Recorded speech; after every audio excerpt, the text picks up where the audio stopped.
Welcome to the English with Kirsty podcast from www.englishwithkirsty.com. Here I'll be sharing with you tips, information and other learning resources so that you can improve your business English.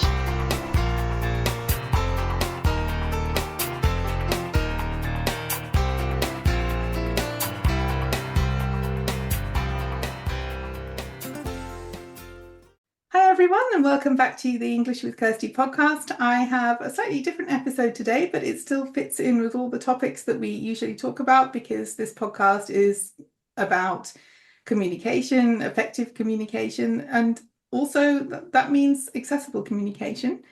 And so my guest here was originally going to be part of another episode, which I am planning and will bring to you in the next few weeks on audio description. But when I discovered that she does a lot of other things as well, I thought it would be good to have a one-to-one discussion with her so we can explore that a bit more. So welcome. Welcome, Jo. It's nice that you're here. Thank you for agreeing to be on the podcast. And Thank you. yeah, Thank you so much, Kirsty. It's a pleasure to be here. Oh, it's great. I think we're going to have a good conversation. Do you want to start by introducing yourself and saying something about who you are and what you do, and then we'll go into more of the details? Absolutely. So thank you again, Kirsty. I am Josélia Neves, in the Portuguese way to say my name. Internationally, usually it's easier just to call me Josélia, or as I prefer, Jo. Who am I? Well, I always see myself as an educator, first and foremost. I am a teacher of communication strategies for inclusion. Originally a teacher of audiovisual translation. Then I specialized in subtitling for deaf and hard of hearing audiences, audio description for blind and vision impaired audiences in multiple contexts, the media, culture in general, museums, live performances. So that's where it all began. At this stage, I've moved away slightly from the disability-centered solution to a problem approach where everything began, to look at communication as only happening if it is fully accessible. While I started off as a teacher of audiovisual translation, I now focus on accessibility lato sensu, because I believe that all communication needs to be accessible, and not only should we be focusing on solutions for persons with disability, but rather on proposing forms of communicating that are encompassing. Further than my teaching occupations, I see myself also as a researcher. My research interests are clearly linked to my teaching. And I also see myself as a social entrepreneur, because I believe that all three of these areas need to talk to each other and come very closely linked if we want to impact society and promote social change. So that's who I am in a nutshell. That's a lot. There's a lot to unpack there. And I think it's interesting what you were saying. I'm maybe not as familiar with the history of how things have developed in terms of accessible communication, but I do think it's really important to give people choices. And I think in the past, assumptions have been made about what people's needs are based on one thing that is known about them. But as individuals, we are complex. We have needs that sometimes change from day to day, but also that other needs that people may not be aware about. So giving people the choice and a range of ways in which they can access the information means that you are automatically making communication more accessible, but at the same time taking away some of the need for people to express what what their needs are, because I've been in educational settings where other learners have benefited from, for example, materials that were created for people with disabilities, but actually some of the other learners found them much easier to use and found the information much better for them to be able to learn. So I think providing choices for everybody gives benefits a lot more people than you may initially set out to, and gives Absolutely, people more Kirsty. choice. Absolutely. I think you have picked up the um, main idea. It's about giving people choice. It's about allowing people to um, be in the center of the Communication Act.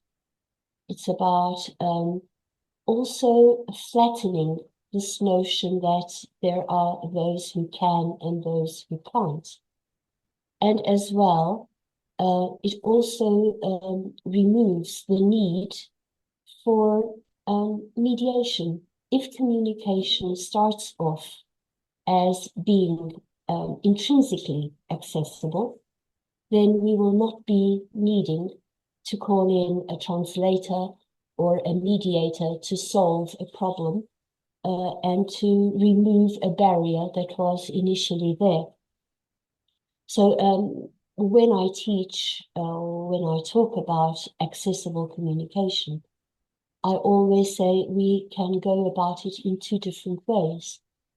Either we think about accessibility before we start communicating, and we make sure that the way we communicate is useful and complete in view of the possible audiences or interlocutors we will be communicating with.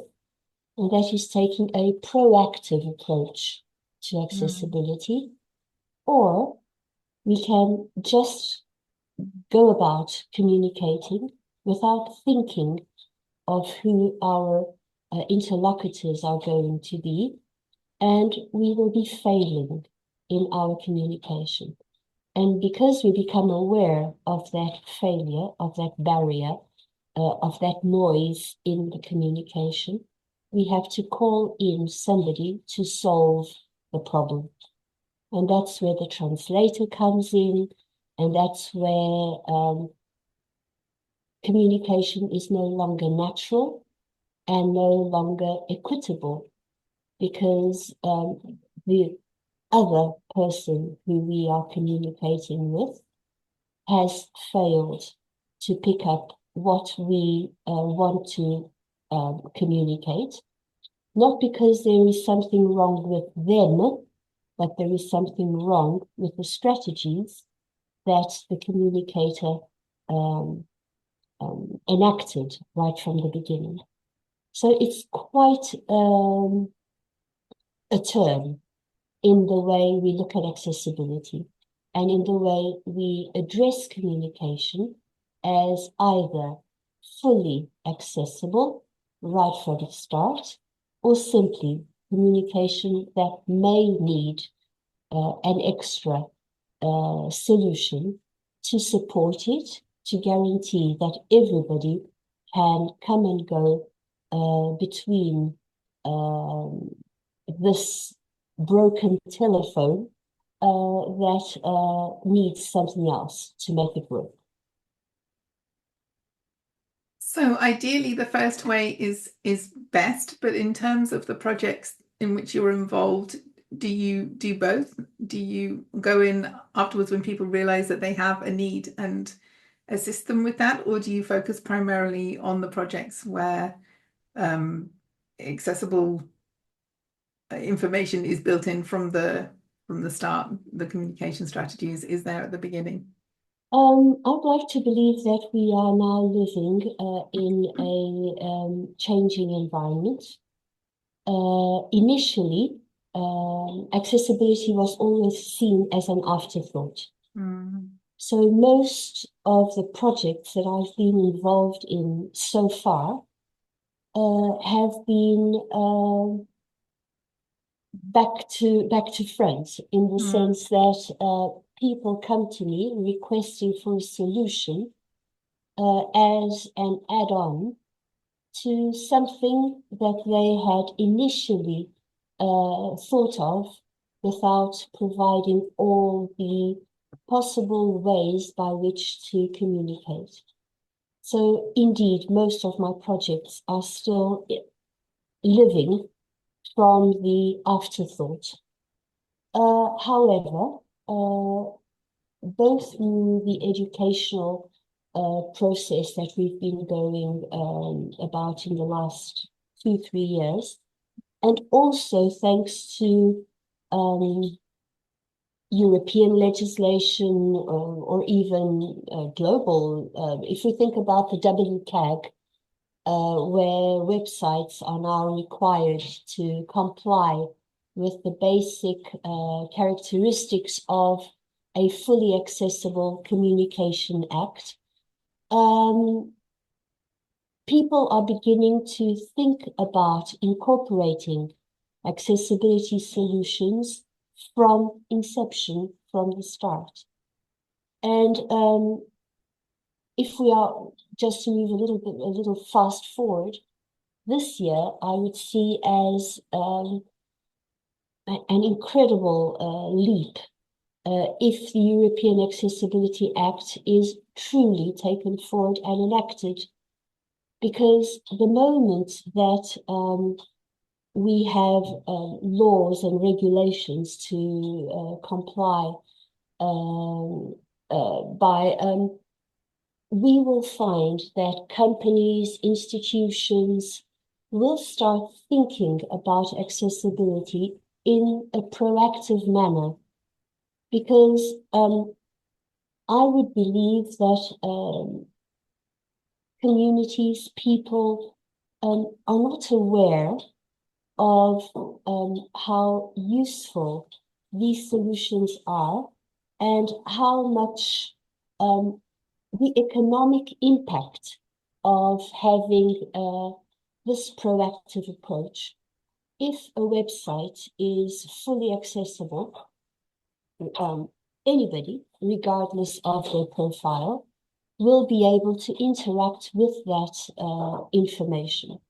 If I am selling a product and my product is pitched in such a way that a blind person, a deaf person, somebody with intellectual disability, neurodivergence, an immigrant, somebody with a lower income, somebody with a different culture, if my website has taken all those parameters into account and has styled its information in such a way that it speaks to each of these different profiles, then I am bound to sell more, to get my idea across better, and therefore to make monetary or social profit out of this proactive approach. So I truly believe that in the very near future, the paradigm will shift and we will not look at accessibility as an add-on, but rather as a natural component of effective communication at a global level. Yeah, and I Makes think sense? I think before you look at the benefits, people also have to appreciate what the problems are. When I think about my own experience, I do most of my shopping online, to be honest, but my frustrations with inaccessible websites definitely shape my choices. That they do make me a more loyal customer, to be fair, because if I find a website that has taken accessibility requirements into consideration, I will go back because it's not what I'm going to find everywhere. It's something that I appreciate. But unfortunately, it's not the norm. So I think a lot of the time people don't realize when people are clicking away from their websites or not participating in their events because maybe even the sign-up process wasn't accessible. I don't think people are always necessarily aware of the problems because every time for me, when I have this kind of situation, I don't then have time to contact them and say, oh, do you know your website isn't accessible because I need to buy a birthday present or I need to get something done. So my focus is on buying the product that I want to buy and finding someone that does have an accessible website. And I don't think people are necessarily aware of the barriers that they create through not considering other people's requirements. And I was wondering if we could move to a more practical to help people to gain a better understanding who may not have considered these topics before. Perhaps you could explain some of the practical ways in which you've helped to make events or museum visits or something like that a more accessible experience. So the kind of things that you did or that you needed to go in and do afterwards because people hadn't thought about them, but how you have worked with companies or organizations to make their events or exhibitions more accessible to everyone. Absolutely. Let me give you as an example what happens with a museum, for instance. I'm very often called in and I'm requested to write audio descriptive guides for museums. Museums approach me and they say, we have this beautiful exhibition. People are not visiting us. We would like a more diverse public to come through the door.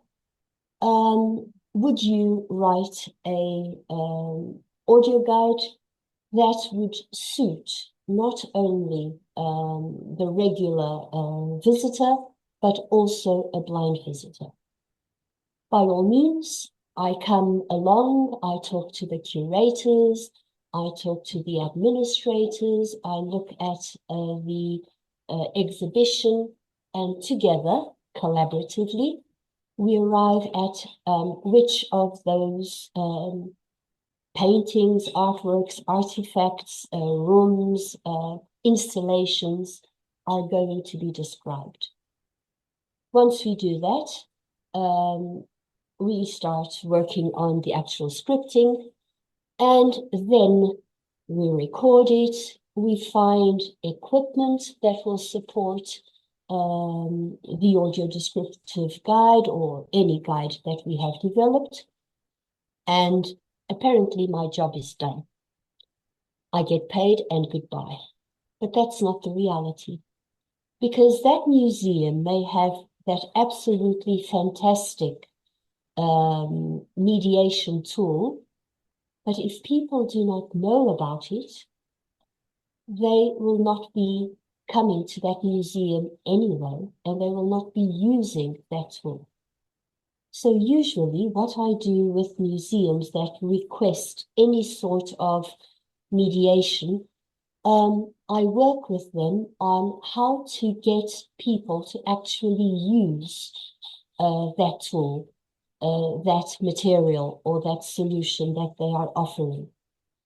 And to make sure that that piece of communication is truly useful, first and foremost, I need to train the front of house, the people working in the museum, on how to use the equipment, how to inform visitors about it, how to welcome visitors to their venue, how to interact with a person who may not be seeing or who does not hear, or depending on the profile of the user, obviously, we need to train the people at the venue to communicate effectively and to help the visitor to use that service. But more than that, I help that museum to pitch and to market their offer. Is their website accessible? I create a need for that museum to reflect about its overall communication practices. How will a blind person coming to your website know that your museum is offering a fantastic audio guide? So I call this the Russian doll model. It's useless for a museum to pay hundreds for a new audio guide with audio description, or to get a touchable replica of its main artifact, but then not to have an overall communication strategy that will bring the public, and the public with that particular profile, children or elders or blind visitors or whoever we are working for,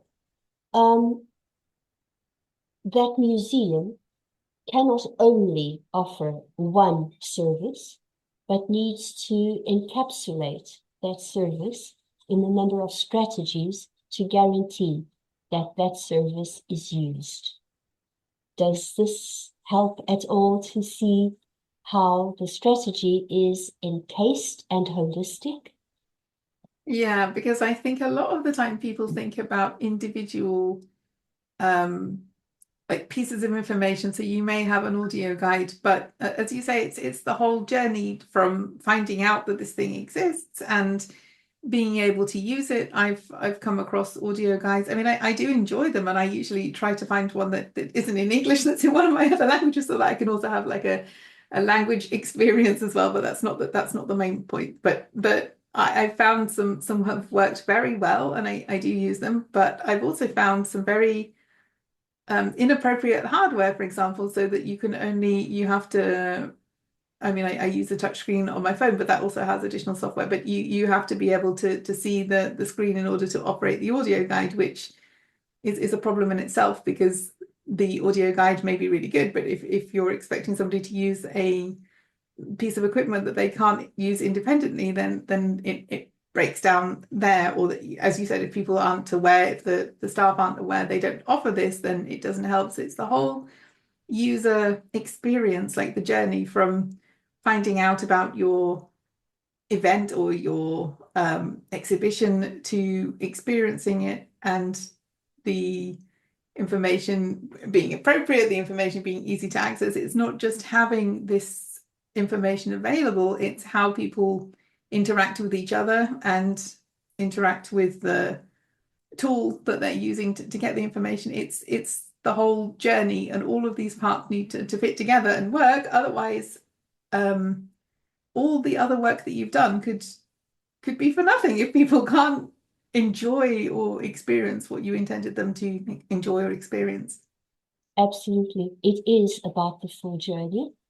And if any little part or piece in that journey breaks down, there will never be a full user experience. Mm. So it's about being sensitive to all the components that go into making any experience whole and comfortable and safe and respectful and mindful of each individual's needs. And those needs may always go beyond the fact that they may have a disability. I often use this example. A young mother who comes into that very same museum with a child in her arms, who may not even be blind, may want to use this audio guide to help her understand what is there, and to help her tell her children, give her children a better experience. So, as you said earlier on, what we are offering or what we are preparing for people who are blind will be useful for others. And Mm. just as you find it so difficult to manipulate your iPhone, this mother who has a child in her arms may also have difficulty in activating now stop 354. And where is that number? And where should I stand? And where is the sound coming from? And how do I stop? How do I go forward? Because this child is crying. This child wants attention. So it's being very mindful of the fact that every single individual has a number of requirements, and those need to be thought about. Comfort, ease of use, the quality, the tone, all these elements. It's a very complex way to think about how to give each person the experience he or she deserves to live. You mentioned the user experience design. I'm very much in favor about of a slightly different approach, which is user sensitive design, thinking about each person as an individual. I know that we cannot afford to have a one-to-one support system in places where we have thousands of people.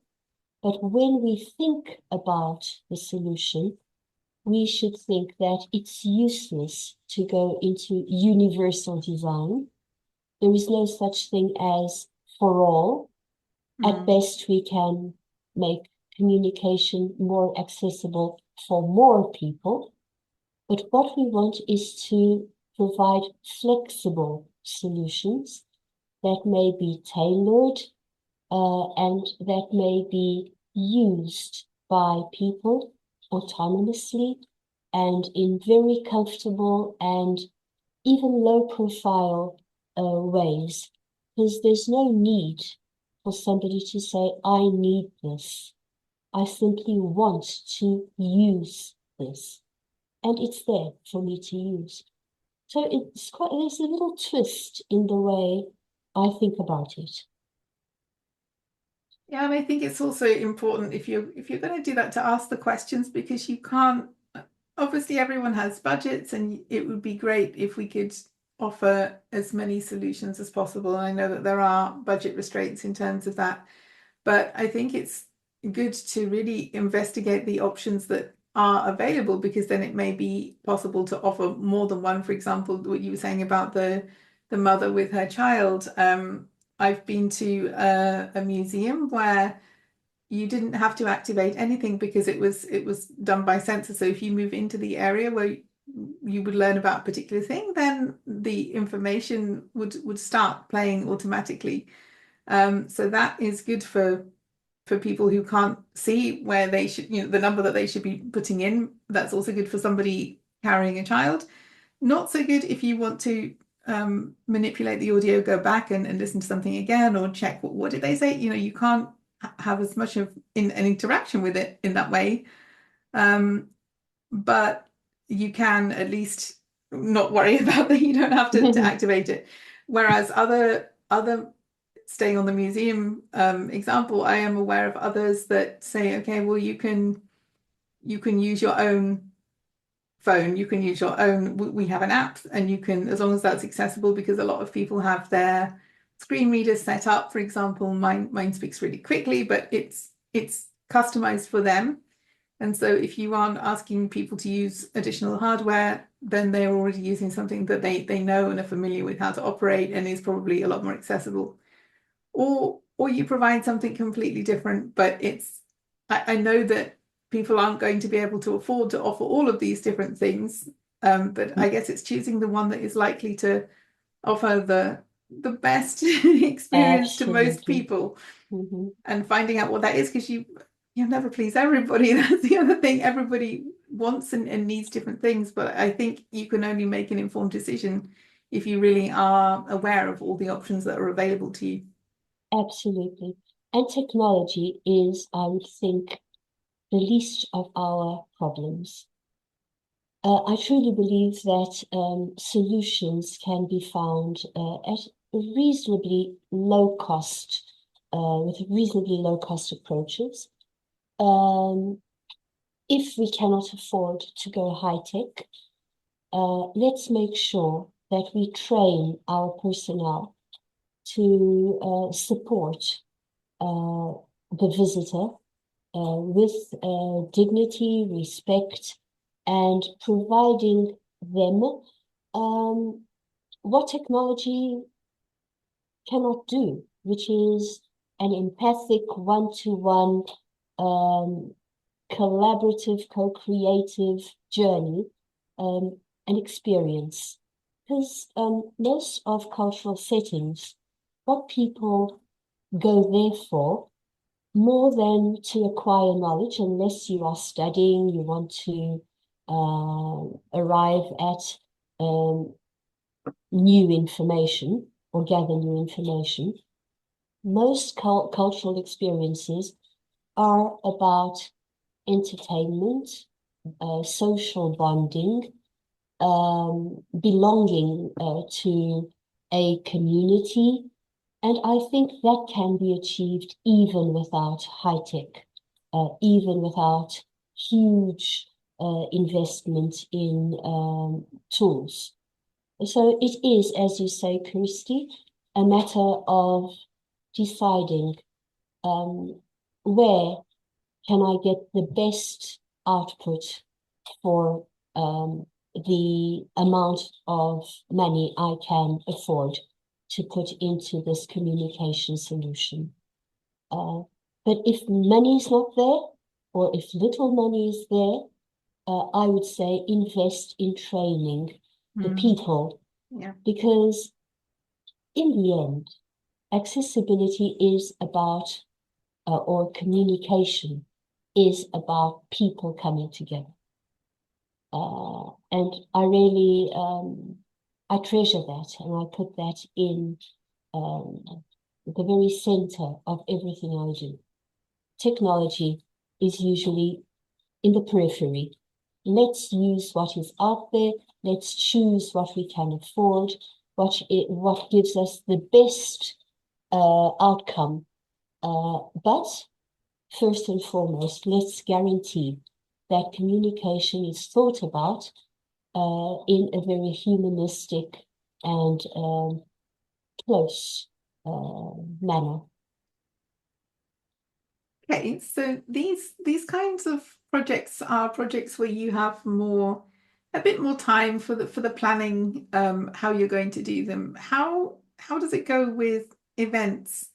So spot where you have to be a bit more spontaneous in terms of audio description. I don't know which kind of events you've worked in, but could you explain a bit more about how your work has made it possible for people to have better access to live events? Absolutely.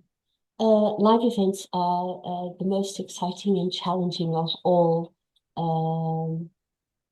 forms of accessibility. I do a lot of audio description for live performances, and these range from theatre to music concerts to global events such as football World Cups, as the last one we had in Qatar, or the Youth National Day we had in Portugal only last year with Pope Francis. Um, there is a lot that we have to think about. Of course, we always think about anything we offer. We have to guarantee that it is as accessible as possible throughout the journey. But if we are to just focus on the audio description, um, as an audio describer, I have to be incredibly versatile. Sometimes I'm not given the opportunity even to prepare myself for what I need to audio describe. Let me give you a very concrete example. In the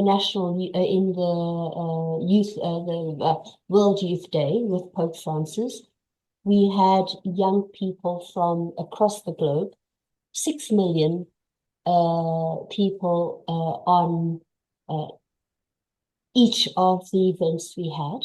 Oh. And we had events that went from Mass with the rituals that go with the Catholic Mass. We had performances, live performances with dances and circus, and we had young people just spontaneously breaking into performances among themselves here and there. We had the Pope coming by in the Papa Marvel, the little car that takes him around. At certain moments, he would simply stop the procession, talk to people around him, interact with the public. The public would um, erupt in sing and dance and performance. And as an audio describer, I would be sitting in a little corner uh, with a screen of the screen that is provided to all the news agencies. And there I would be having to audio describe all these different events, Wow. including those moments that were not scripted at all. The dignitary that has just arrived, the way the Pope has taken a glass of water from somebody who has reached out with that glass of water, a child who has offered a drawing to the Pope. And in split seconds, I have to move into describing a drawing. I have to move into selecting the information that at that particular moment is telling a new story. So it is a communication skill that I have had to develop. Not only will I be preparing scripted audio guides for museums in communication with the curator, nor will I be audio describing a ceremony that is already ritualized, as is Mass, nor will it be enough for me to audio describe a dance performance that has already, or a theatre performance that already has been, that has a choreography that has been given to me. As an audio describer, I have to be ready to, on the spot, improvise and to select and describe a particular action that is just taking place. Now, you will be asking me, in what language are you working? There were people from all over the world. How are they receiving your audio description? Are they using their cell phones? Are they using the radio? How will somebody, 6 million people in there, I apologize, not 6 million, there are 60 million, apologies. How will you get across to all these people? Of course, we had tandem interpreting. I was working into English. I had a colleague working into Portuguese because this was in Portugal. And then we had tandem interpreters taking my audio description into other languages, and people were tuning in to the different pitches that were being distributed and tuning into the different languages of their choosing. So this is a mega event That's amazing. where a service had to be prepared beforehand, but in reality, everything could go wrong the moment it goes live. But fortunately, everything can also go right, because not everything was perfect, but everything was honest and everything was done to the best of everybody's ability. And I guess it's having the resilience and something like that to think, okay, this isn't going quite as it should, but okay, what do we do? And just being able to keep going and to find a solution, to be creative. Because I think what I'm hearing here from all the things you're talking about is that you have a very interesting life. You're doing all these different kinds of projects, but for people who maybe would want to focus on only one. There are roles for anybody who would be interested in working in this field. I'm thinking more of the listeners to the podcast who at the moment are maybe translators or interpreters and who would like to diversify what they're doing. Even if somebody only wants to focus on one of these types of roles, they can do that because you don't have to be in a situation like for somebody who would find, I can think of people who would find this event idea really exciting and think of other people who would find that terrifying. But at the same time, if somebody wanted to focus more on content that had already been prepared, then they could do that. You don't have to sign up for all of the activities, but there are certainly different roles that are available.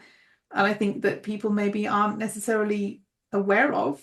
Mhm. And so my question would be for people who would like to find out more, or who would like to train to carry out some of these roles, what would be the next step for them? Because I think having spoken to some of the people in my network, there are people who would like to get involved, but they don't really know where to start. So what advice would you give to Mhm. them? First and foremost, training. And you can be trained. And I'm just focusing on audio description for now, but this applies to subtitling or tactile communication, multi-format books. You can be trained, and there are ample offers across the globe.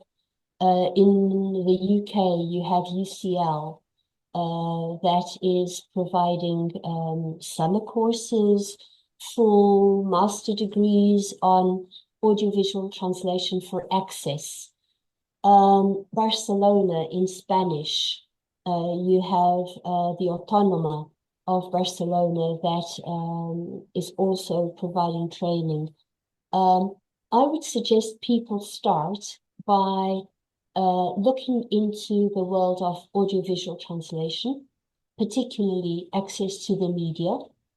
And they start by training, for instance, as audio describers for cinema, or audio describers for theater, or subtitlers for the cinema, or for surtitlers for live events. And they specialize in these specific areas. As you rightly said, not everybody wants to take this roller coaster ride that I live in, which is incredibly exciting and daunting. I can only afford to do it today because I've been working on this for the last 25 years. Hmm. And I've gained the experience. I started off as a simple audiovisual translator, as I said earlier on, and I acquired skills through courses and then through practice. I usually say in this domain, nobody can teach you anything. You have to learn everything, Hmm. because it's about practice, being exposed to different realities and training. There is a little element that I haven't mentioned yet, and that I think is absolutely essential. You cannot provide a service unless you know your interlocutor really well. If I am not blind, how can I understand blindness? If I am not deaf, how can I understand the needs of my deaf users? Any work in this domain needs close collaboration with the end users.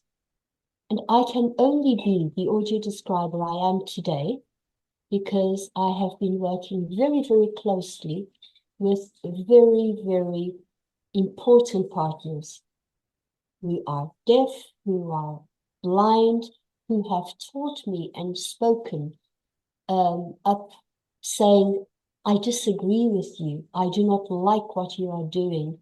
This is useless. Wow. Um, so my learning journey, and what I would suggest that anybody wanting to learn about this, I would suggest they start by making friends, start communicating with people who have specific needs and learn from them. I don't want to do anything for myself. I want to serve others as I communicate with others.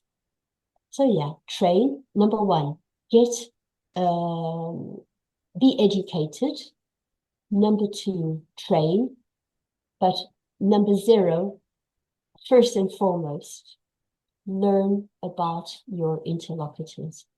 Become part of their communities and understand exactly what they truly need, what they truly want, knowing that there is no unique profile.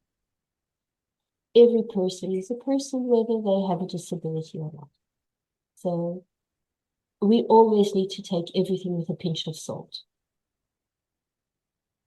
And also you can have completely different experiences, just as you were talking about that. I was when I was younger, I used to participate in trips that brought together people with a visual impairment and sighted travelers who would describe the experiences and the places that we visited. But I remember it was really interesting talking to one of them, and she said that every day she'd had a different person and how different the experience was for her, even if she was doing similar activities. Somebody wanted to know about the architecture, someone else wanted to know about the fashion, someone else wanted to know about all the animals. That was probably me. Somebody wanted to I don't know, was more interested in food, while others were more interested in shopping. It was the same kind of experience, but you will never get the same answers to that. You know, you can find a consensus maybe about the right way to do things, but you will always have individual perspectives that differ, that could be completely opposite, but that's life, isn't it? Because we're all individuals, we're all different, we all want and need different things. So I think sometimes this idea that there is one right thing to do, one right way to do things is the most damaging, because that there isn't, because people are so different. Absolutely. Absolutely. So if people want to find out more about you and what you do, how is the best way to do that? Is it your website? Is it your LinkedIn profile? Either. I'm not very, very active on social media. I'm too busy doing the actual thing. But absolutely, my website is hopefully accessible. Kirsty, you tell me, were you able to Yeah, I navigate? was saying it. Yeah. Good. So you may visit joselianeves.com and find out what I'm up to. I'm always available to support people's initiatives, offer training, help young scholars with their PhD research. So my job is really that of a teacher, that of a supporter of those who want to do well, want to do better. And all I can do is share my knowledge, my experience, so that they can learn for themselves. So, yeah, always here to work with others. That's the joy of what I do.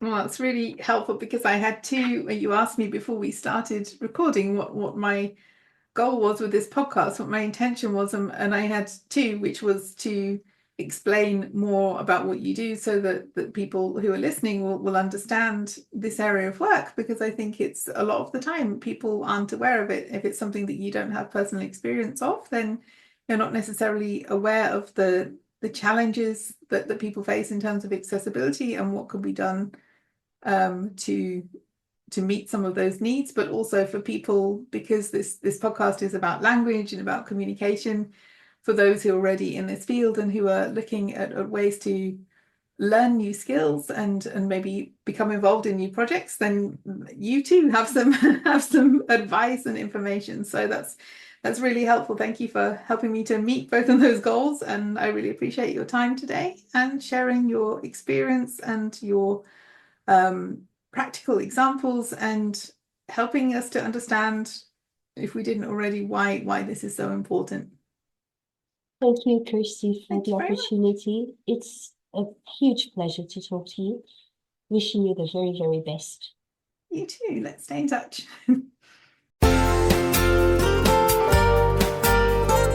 I hope you enjoyed this episode of the English with Kirsty podcast.